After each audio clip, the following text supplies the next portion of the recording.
Gotta take my shot. Yeah, I gotta do that every time.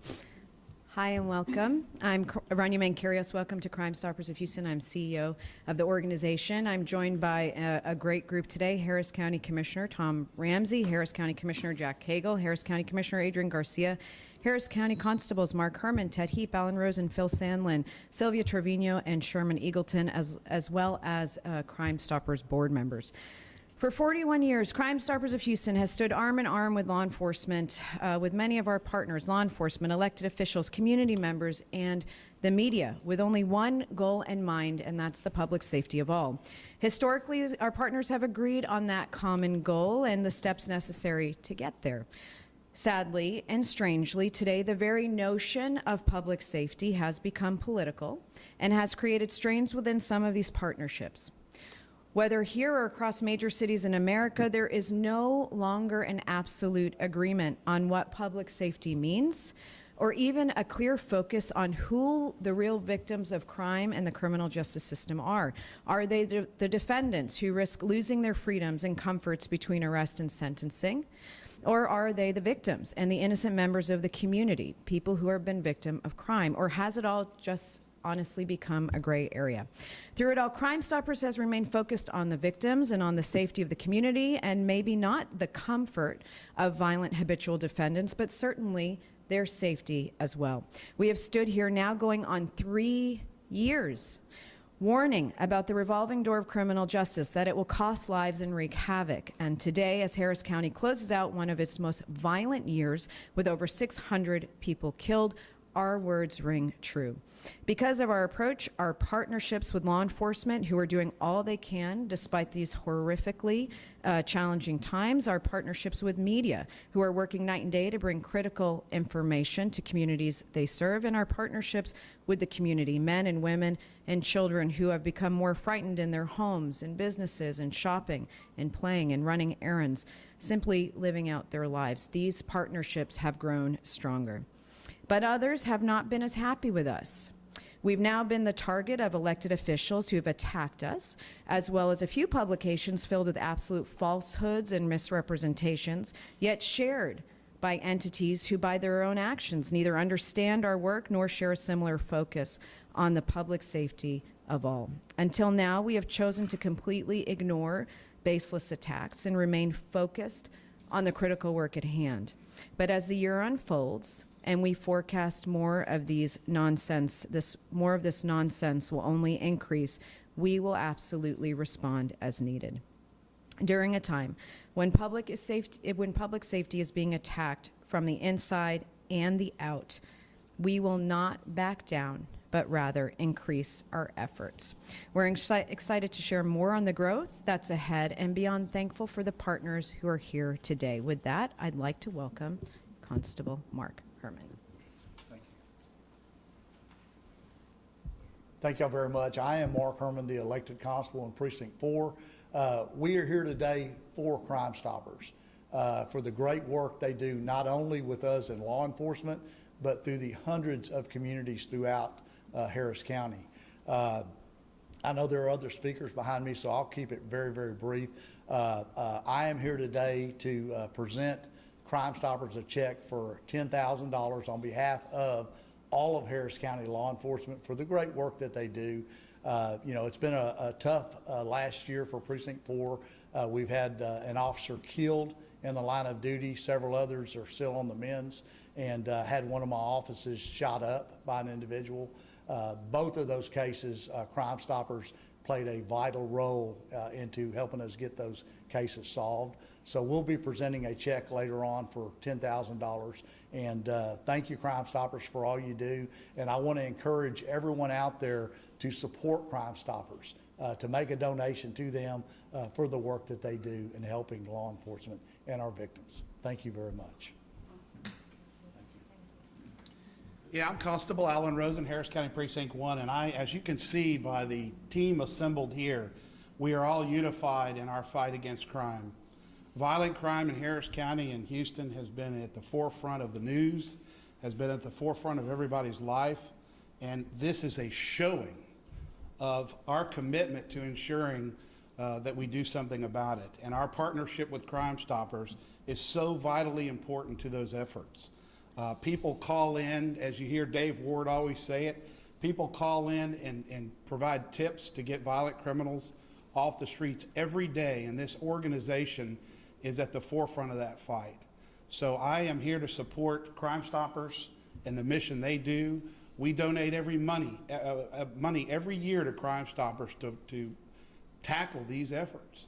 And as Mark Herman said, I want to continue to support this organization and ensure that we get bad people off the street. People that scare us is who I'm concerned about. So we're all here, and as you can all see, we're committed to this effort. Thank you.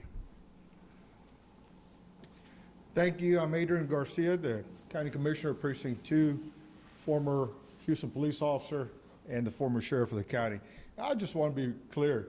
I wholeheartedly support the mission of Crime Stoppers. So I want to thank the board members for their leadership because they raised valuable private dollars, like the $10,000 that I too contributed, Constable. So thank you for that.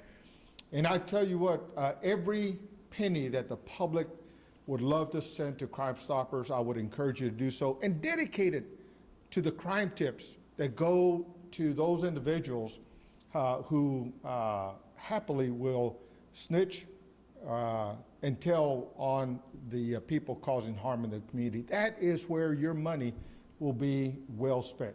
And so I support the mission. I'll tell you what, Dave Ward was a pioneer. He was a visionary in the idea of bringing Crime Stoppers to Houston. And so we're so grateful for all of the focus work that Crime Stoppers has done over the years past in making sure that the phone, when people want to call that 222 TIPS number, that there's someone on the other line, on the other side, to pick it up, take the information, and then help these men and women in law enforcement go arrest those evildoers. So I'm very proud of the mission that Crime Stoppers has in solving crimes. Thank you. Thank you, Constable Herman. Thank you all, the constables here, law enforcement.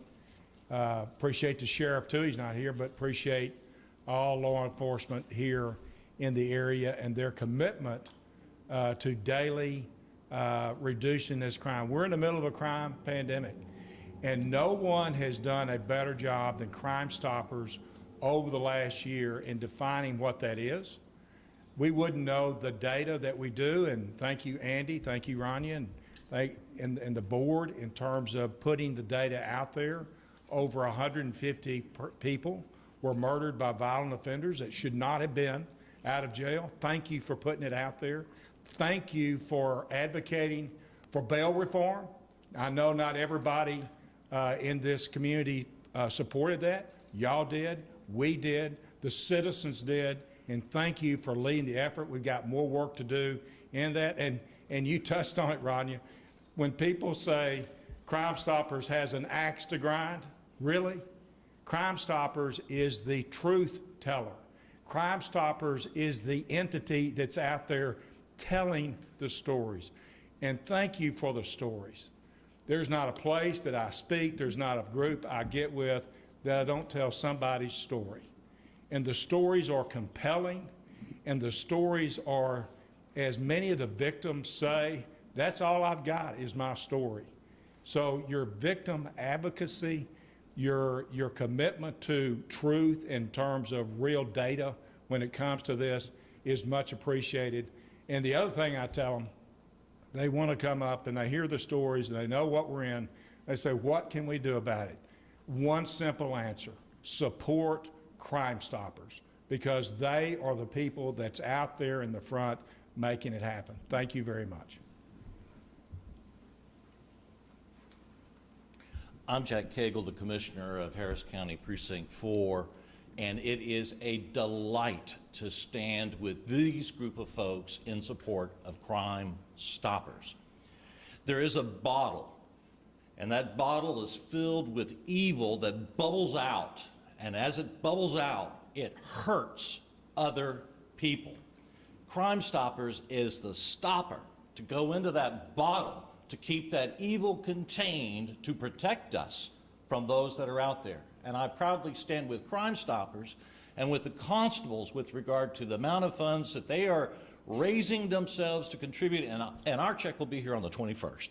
And so I encourage everyone to follow that model. Unite across party lines and other lines, because the crime victim doesn't care about the political affiliation of the person that hurt them. The crime victim just doesn't want to be hurt, and their family wants to be able to live in peace. Support Crime Stoppers, put the stopper in the bottle to end crime.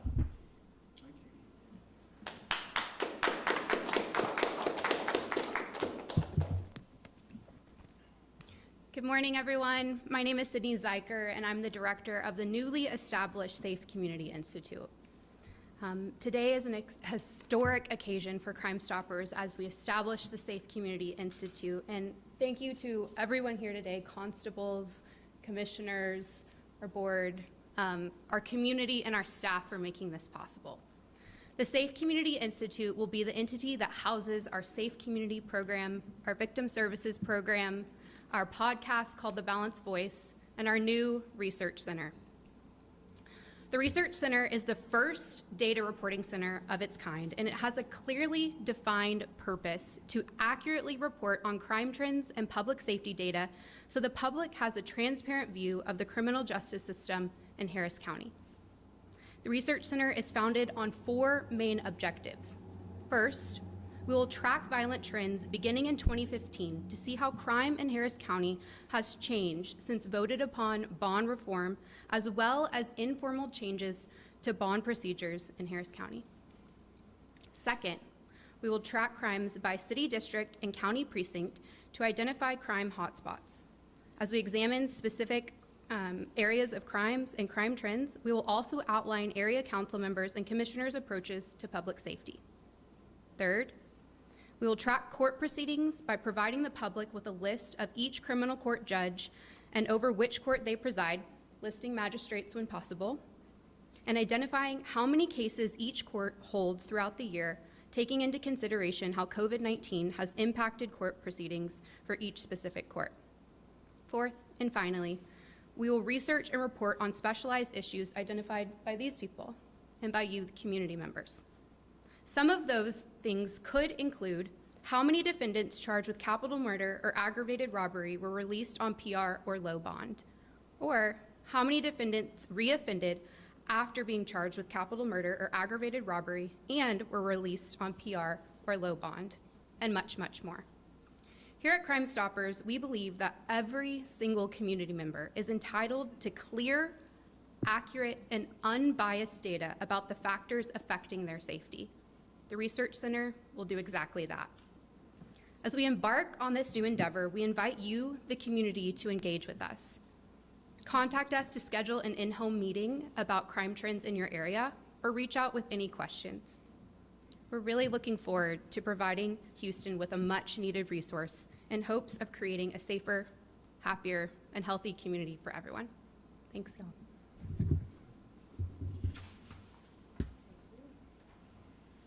With that, we thank you. We'll open up to any questions. When is the Institute scheduled to be open and up and running and effective change as far as crime is concerned? We've already started on the back end of the Institute, so hopefully you'll see the Institute in full effect by the end of Q1. We were moving quickly, though, because we've started doing community presentations this last year and realized that the community has a lot of frustrations with the increase in crime, but they're asking questions that literally show the disconnect. You know, why is the DA letting people out on bond? Why doesn't the mayor tell the judges to do X, Y, and Z? You're seeing that the community is not understanding civics and how the criminal justice system works. So we've been starting to communicate, educate, gather data, as you've seen Andy's been doing for about 3 years now, but it's time to share it. And under a hub that has no political agenda, we're not up for any elections or office. We just want to give the community information because, as we say over and over and over again, this is our home. This is where we have our families, where we're raising our children, where our investments are, where we plan to retire, and it's incumbent upon us to all care about this issue and approach it in a way where we can have honest conversations with the appropriate people in a respectful way. So you'll see the Research Center really up, long answer, by the end of Q1. Long answer. Thank you. Question for either of the commissioners. What does the county's role? I mean, I know we have all the constables here, but as the commissioners of the county, are there any programs or anything you folks are working on to really kind of address this issue that's really plaguing our community? I'll tell you that I've looked for ways to support our law enforcement. It's why I took about $1 million out of my budget to implement ShotSpotter, which has been immensely successful. It's still in its pilot phase, but I'm looking forward to bringing that to the court for broader implementation throughout the county.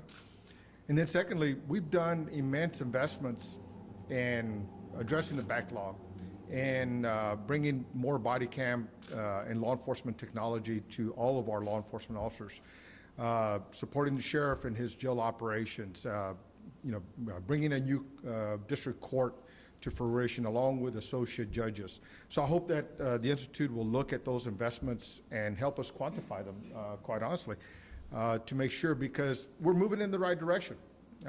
We're seeing a downtick, but it's still too early to tell. But I want to make sure that we're continuing to move in that direction. And then lastly, and most recently, it is understanding how there are other peripheral things impacting public safety, like paper tags.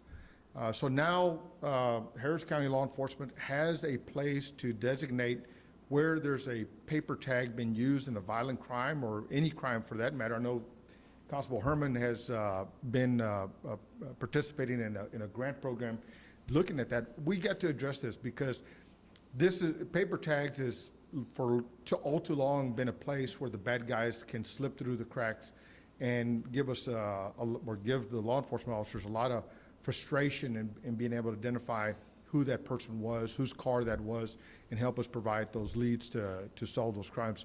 So we've done a lot to make investments into public safety. Looking forward to continuing to do more. Thank you. Yeah, those items mentioned, plus we're in the middle of budget discussions now. The good news is there's a Senate Bill 23, I think, that says you cannot reduce the budgets of law enforcement.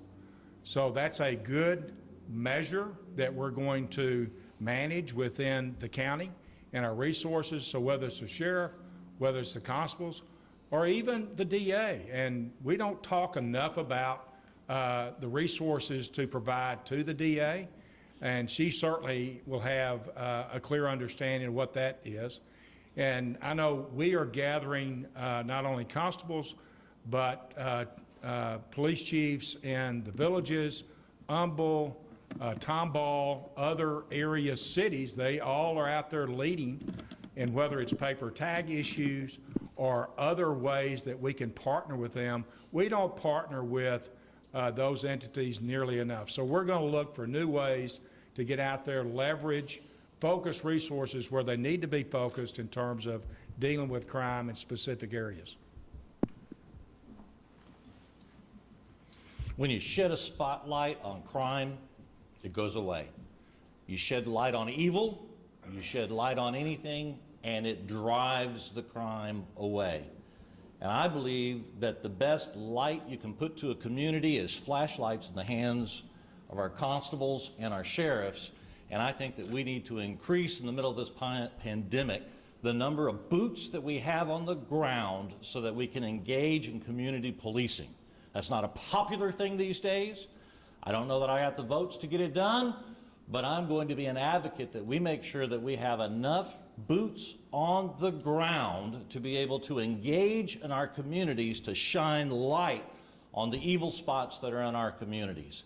And that means that we need to increase our budgets for our constables and for our sheriffs and for our jail and for our prosecutors, because if you don't have enough prosecutors to prosecute cases, that's going to continue the backlog. It's a cycle.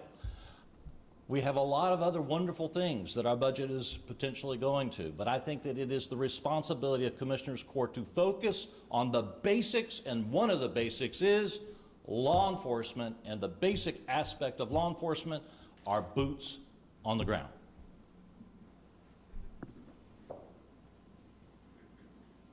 Part of public safety is also securing accused criminals. Are there any plans, Commissioners, to put more money, to get more funding for the jail, Yeah, the sheriff has made the sheriff has made a big ask for his operations. His staff is woefully stressed due to the pandemic. The winter storm, Uri, didn't help those operations any. And so we're working with the sheriff, looking at the things that he's asking for, and recognizing that, look, the sheriff is not, has no say in who comes to his jail. He has virtually no say in how long people stay in his jail. I know there's been some consternation about people being shipped out to other jails, but look, we have an obligation to keep his staff as safe as possible and provide justice, if you will. But and it's why I brought a dashboard to measure the movement at the district court level, seeing how the dockets are moving, because that is ultimately where the sheriff gets a lot of relief in his jail operations. And so I've brought these issues to the forefront, looking forward to seeing more to help address those challenges that he's facing. But yes, there is a budget request from the sheriff on his jail operations that I hope my colleagues will be supportive of. We're in hearings right now, all this week, and then I'm not sure at what point. We have two budgets to address: a 7th month FY22, because we've changed the fiscal year, and then we'll have a 12-month budget to address. So obviously, the first FY22 will come first, and then we'll look at whenever the 12-year budget will be addressed. One additional comment. For the record, every request that Sheriff Gonzalez has put to the Commissioners Court, we've approved. Every one of them. So we look forward to the plan. I know he's working with Mr. Berry, County Administrator, and working through the details. I look forward to seeing the plan and the details, but up to this point, Commissioners Court has approved everything the Sheriff's asked for. So we need to get a plan on the table for the next fiscal year. The sheriff has requested 650 additional, roughly, employees so that we quit having crime in the jail. So you're supposed to put the criminals, not where crime occurs. And so I will be voting for that. I think I'm allowed to say that publicly. And I voted for every request that the constables have had so that they can have the boots on the ground to do the job. The budget hearings will last all this week, and then we will vote on a budget next week. Let me just add something real quick, and I usually don't put things out too far ahead of time, but I can tell you the constables and our sheriff and our Troy Fenner, the majority of the tips that we get for crimes, and the community helps us solve these crimes, is through Crime Stoppers. And Crime Stoppers plays a big part of that. When we file these cases, I can tell you District Attorney Kim Ogg sent me some documents a couple of days ago, Chief Bradford did, of a lot of these cases that our men and women spent hours on arresting folks, putting them in jail. And these judges downtown have just arbitrarily dismissed many of these cases. And I myself have quietly been refiling a bunch of criminal cases. Now, we don't want to overwhelm Sheriff Gonzalez, so it's a balancing act, if you will. But we have filed over 100 of the criminal cases that have been dismissed for little or no reason by judges. We will continue to do that. I have partnered with the constables, the sheriff, and some of these other municipalities. We will be refiling these cases. You know, someone saw me at lunch the other day and said, Mark, we've become a society of no consequence for committing a crime. And a part of that is because these criminals are arrested, they're put in jail, and they're just let go, and their cases have been dismissed by these judges. Well, I want everyone to know that in my precinct, we're refiling a bunch of cases. And there's a statute of limitations on these cases. We will be refiling them. I think a lot of other law enforcement will be refiling. So any criminals out there that think that you got away with committing a crime, you're going to be refiled on. And there is a consequence for crime. And we're all collaboratively, the commissioners, the constables, the sheriffs, HPD, Chief Troy Fenner, and all the municipalities, we're all working together to get a consequence to committing crime, and you're not going to do it here in Harris County. So, thank you.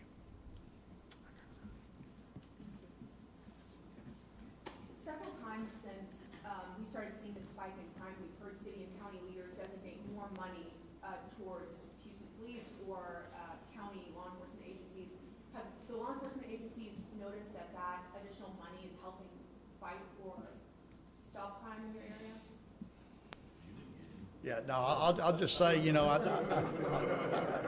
I see things about $50 million going to lighting and sidewalks, environmental design. That's great and fine, but we need boots on the ground. We need additional officers on the streets making more arrests, arresting these repeat offenders that are. I mean, we arrested a guy the other day for his 6th DWI. And, they continue to let them out. And I understand the system. Everyone's entitled to bond and get a legitimate bond. But we are maybe the guy at lunch the other day wasn't so wrong, and there not being a consequence to committing crime. I think we have to, at some point, draw the line. I know that Mark Herman, I'll speak for myself, I'm not going to allow it. I mean, I've got a group of people that are refiling these criminal cases, and a lot of these people that had their cases dismissed, they don't even know their cases have been dismissed.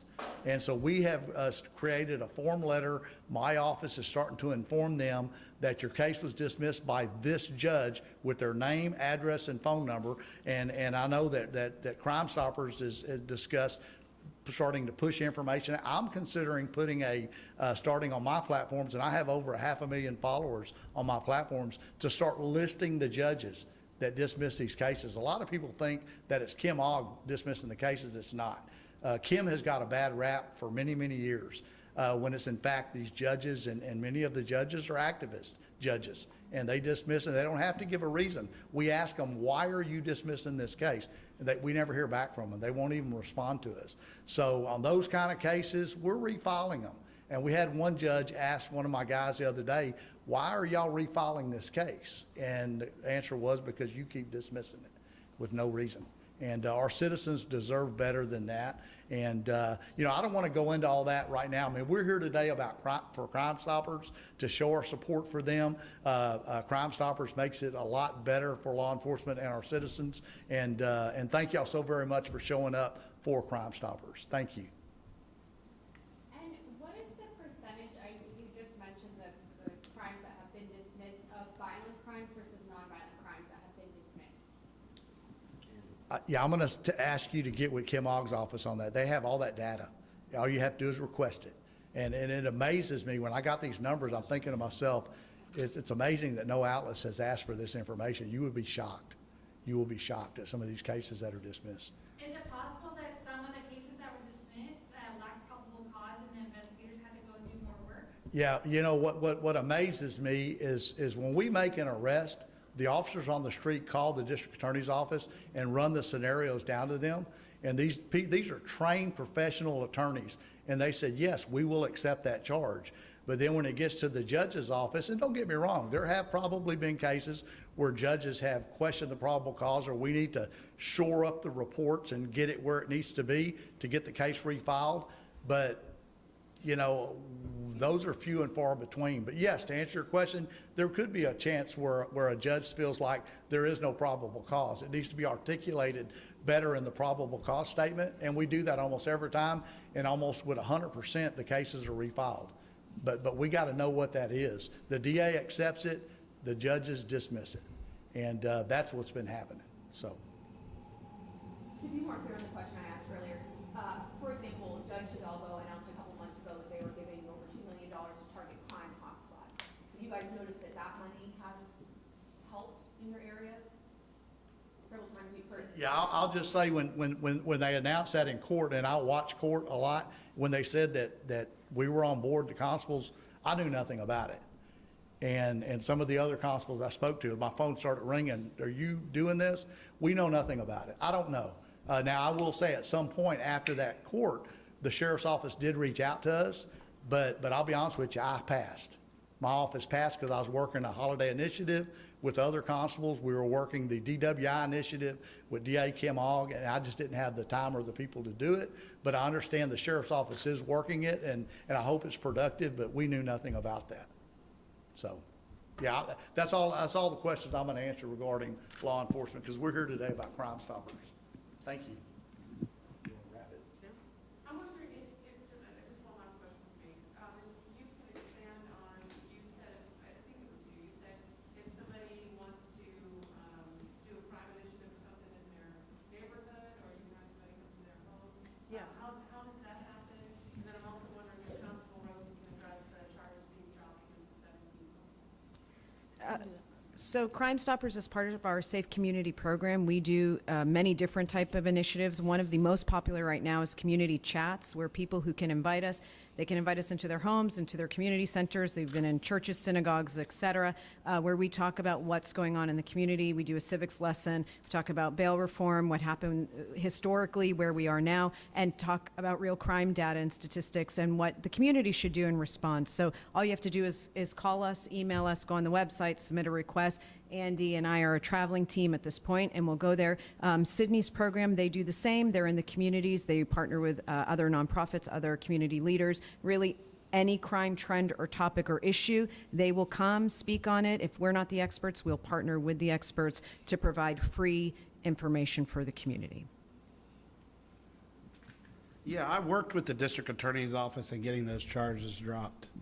So we terminated the employee. It's under investigation right now by 3 different agencies, including my own. And that's really all I can say about it, because it's under investigation. What are the 3 agencies that are? Houston Police Department, Constable Precinct 1 Internal Affairs, and the District Attorney's Civil Rights Division. Are you able to say why you work with these offices to get the charges? Oh, I mean, I'm about fairness. I'm about right and wrong. There's no, for me, there's right and wrong, and I'm always going to be on the side of right. And so the deputy did not follow policy or training, and I'm not going to have that. So that's why I took the swift action that I took in terminating the deputy. Can you elaborate on which policy the deputy did not follow? Use of force. And can you elaborate on what that violation was?